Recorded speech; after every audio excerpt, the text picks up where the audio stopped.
Welcome to the Betting Above the Rim podcast. Today's date, January 13th, episode 113. Let's get started right away with our tip-off topics. And Zion got back on the floor, and then Zion got his ass suspended. Zion Williamson, late last week, was late to the team plane, and according to Chris Haynes, got suspended for their game versus the Philadelphia 76ers. And I'm leading off with this because we look at the fact of Zion, a player that was so talked about coming out of Duke after his freshman year, and he just can't seem to get on the court. You know, we talk about the injuries that he's had and the lack of games that he's played in. Well, he finally gets back, and now it's coming up that this guy can't get to the plate on time. And according to Chris Haynes, this has not been an isolated incident with Zion. They've had multiple instances of Zion being habitually late. Here's my issue with Zion, and here's my issue with New Orleans, is at some point maybe they're trying to hold this kid accountable. This team is going nowhere. They probably want to trade the guy, but him being late or him being hurt or him being out of shape is just not a good look for the kid. And it's not a good look for the New Orleans Pelicans. It's just something that just frustrates me as a coach because we know the phrase by Vince Lombardi, right? If you're early, you're on time. If you're on time, you're late. If you're late, you've forgotten. If I were that team and I was the coach, I would have just said, you know what? I'm leaving your ass at home and you can wait. Well, you can get your own damn plane and fly it to Philadelphia, and then I'll still sit your ass. Zion's got to get himself together on the court, both physically, but mentally by being engaged and being on time. Let's move on to coach's favorite team, the New York Knicks. And you look at the New York Knicks, they have the third best odds to win the NBA championship. And everybody's, this is a great team. But I want to pull back on a little bit with the Knicks, folks, because I was thinking about this. If you look at their schedule, we'll pull it up right here.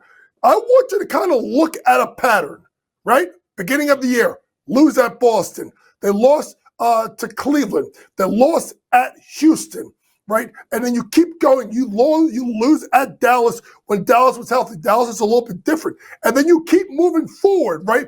They got blasted by Oklahoma City, right? They lost to Orlando. Lost to Oklahoma City twice, it should say.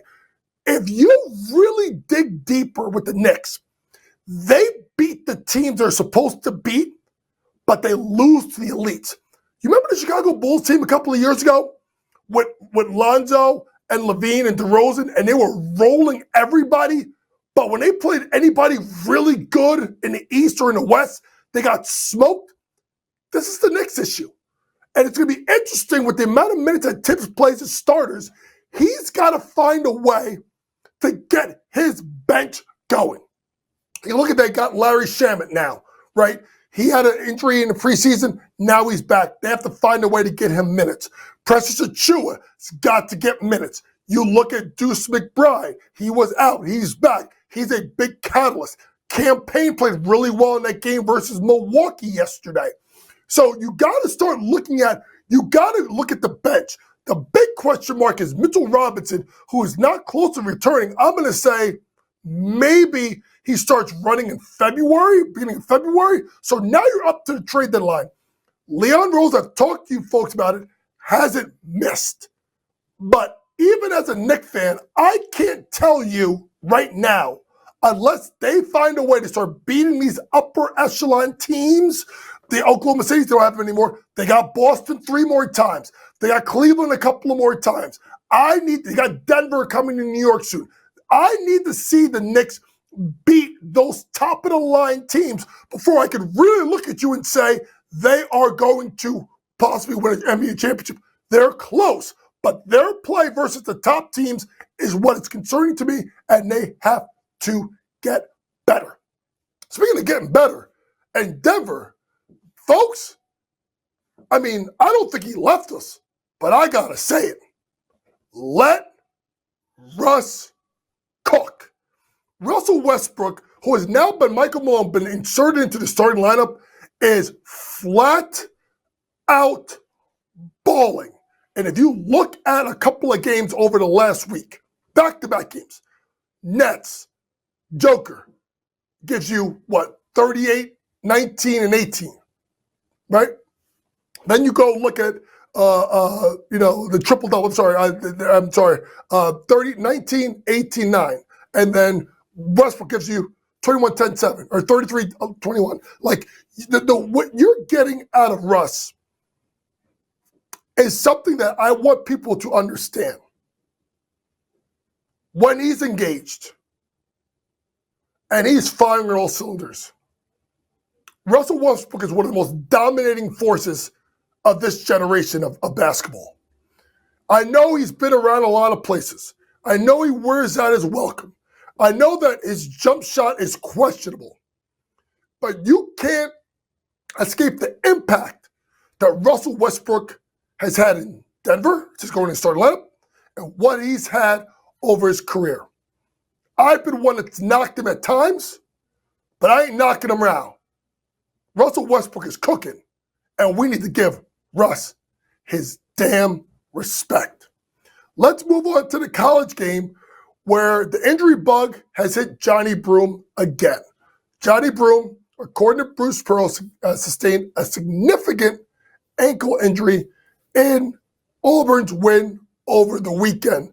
An unfortunate move for a team that is the number one team in the country, playing in by far the toughest league in college basketball.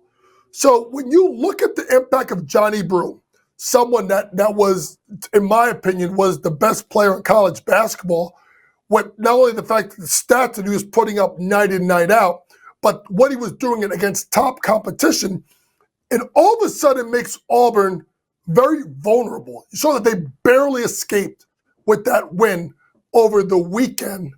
So you have to look at that and look at that team and start to wonder, what's the long-range possibilities in regards to Johnny Broom and this program?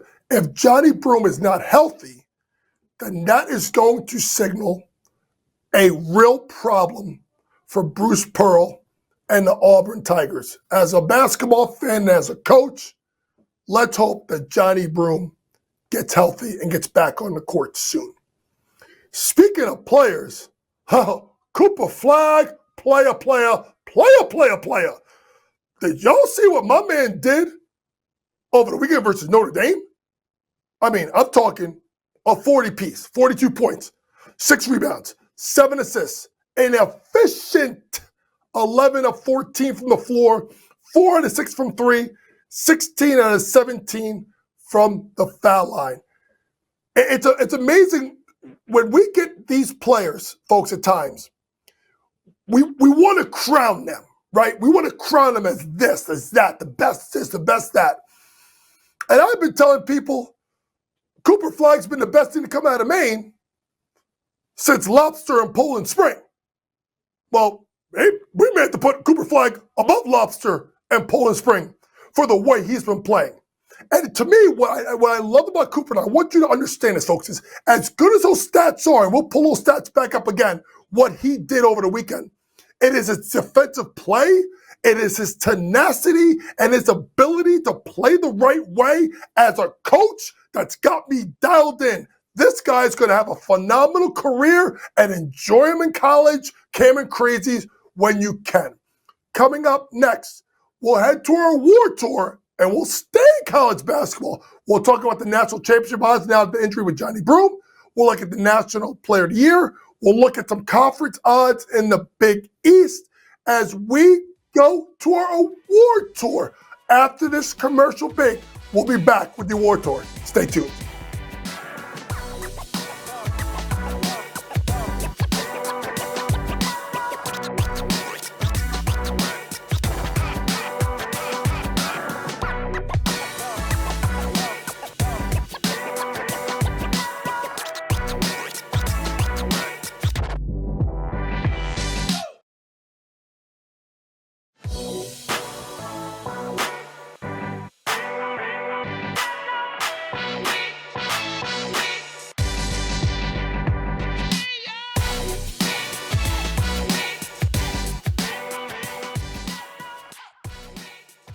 Welcome back to the Betting Above the Rim podcast, episode 113. And it's time for our award tour where Coach Young gives you future plays. Today, we're going to stick with college basketball and lead off with the news we just talked about last segment of Johnny Broom's significant ankle injury on the national championship odds because there's been a major shift.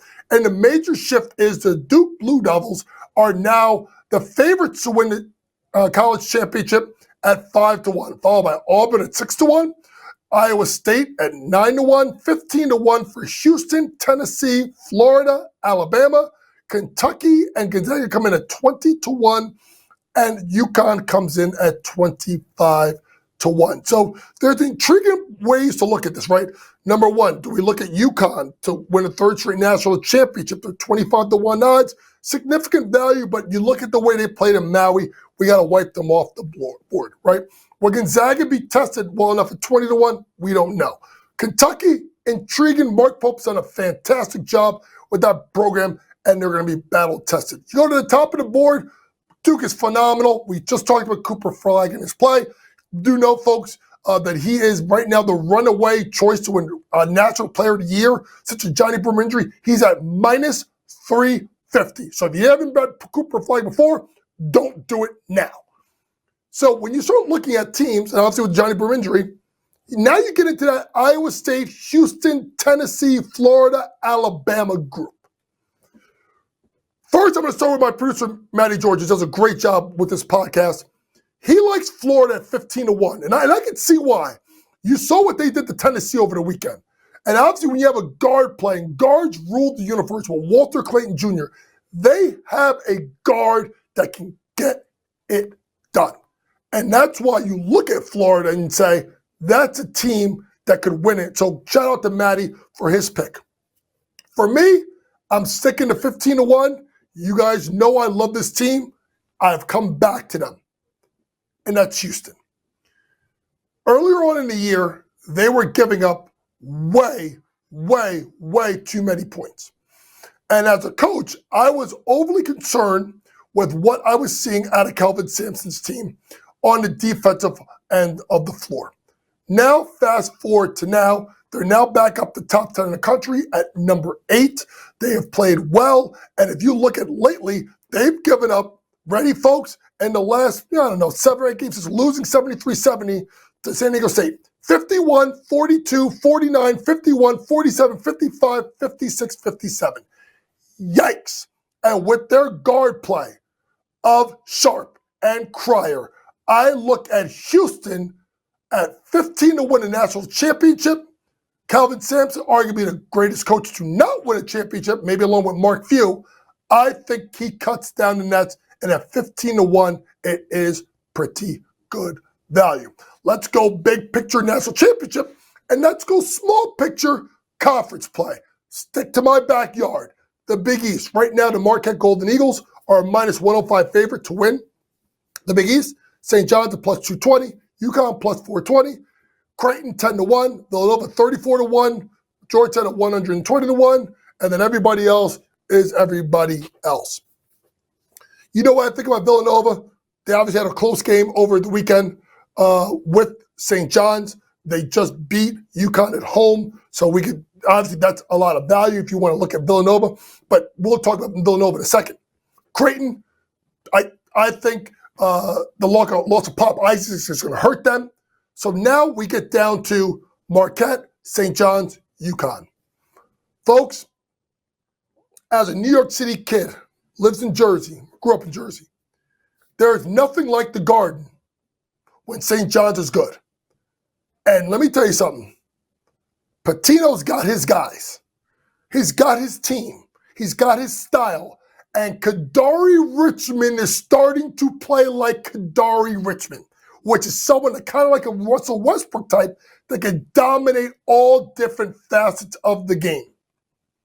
I'm not the biggest Pitino fan, but I love him as a coach, and I love the way this team is playing. I know Marquette is playing well with Shock at minus 105. I know what Dan Hurley brings at plus 420.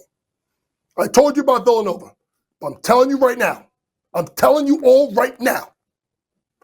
St. John's at plus 220 If they stay healthy, you get them in the Garden, and that place is humming, and you look at that conference odds to win the regular season, I like St. John's at plus 220 to win the Big East. Sticking in the Big East, I've told people before, this is 3 to 1. It's plus 255. Folks, I think Villanova's going to make the NCAA tournament. They are playing markedly better basketball. And he may not be a great pro, but I'm telling you right now, folks, know the name Eric Dixon. This 6'8 lefty out of Maryland is an absolute bull. And he can do it in all different ways. And what they're starting to get is they're starting to get better play and more consistent play out of Wooger Poplar. They're 4-2 in the Big East. Right now, they're sitting in 4th place. If they can find a way to be in that top 5 and not have any really bad losses, I think you can make a case for Villanova to make the NCAA tournament. And I will say this, with Eric Rodel now as the new AD, Kyle Neptune's going to have to make the NCAA tournament. They still got to go at Marquette. They still got to play St. John's. They still got to go to UConn. They still have Marquette at home. But I'm telling you, they have about 6 losses in the Big East. They can find a way to make the NCAA tournament. That's still good odds at plus 255. Lastly, for the Wooden Award, let's go to the women's side here. Juju Watkins plus 105, Hannah Hidalgo plus 130, Paige Beckers 3 to 1, and you don't have to worry about anybody else. Maddie George likes Paige Beckers 3 to 1. She's hurt. We see when she gets back. For me, it's Hannah Hidalgo. She is right now, folks, even more than Cooper Flagg, the most exciting player to watch in all of college basketball. Coming up after the commercial break, we'll get into our scouting report. We'll look at a couple of games in the NBA, Thunder at the Sixers, and we'll also look at Cavaliers at the Pacers, along with a couple of college games and a little teaser with a buzzer beater as we come back with our scouting report after this commercial break.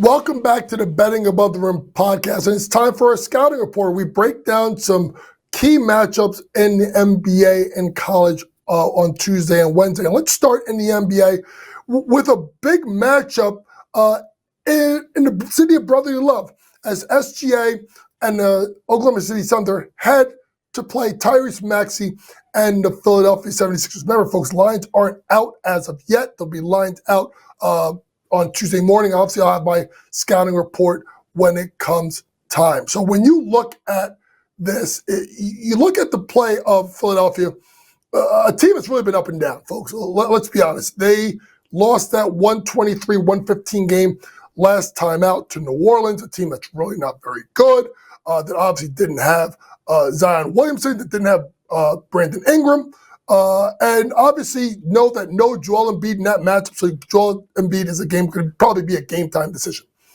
Versus an Oklahoma City team that literally just drills teams. I mean, they just drill teams, and they find a way to pull away when need be. Simply put, I love this the Thunder minus the points here. I think this team is 15-4 away from home. I don't think going away from home is going to be a problem. They lost that game to the Knicks, and then to Cleveland, and then they turned around and they destroyed the Knicks, and then they went yesterday, Sunday, and they put up 136 points versus the Wizards.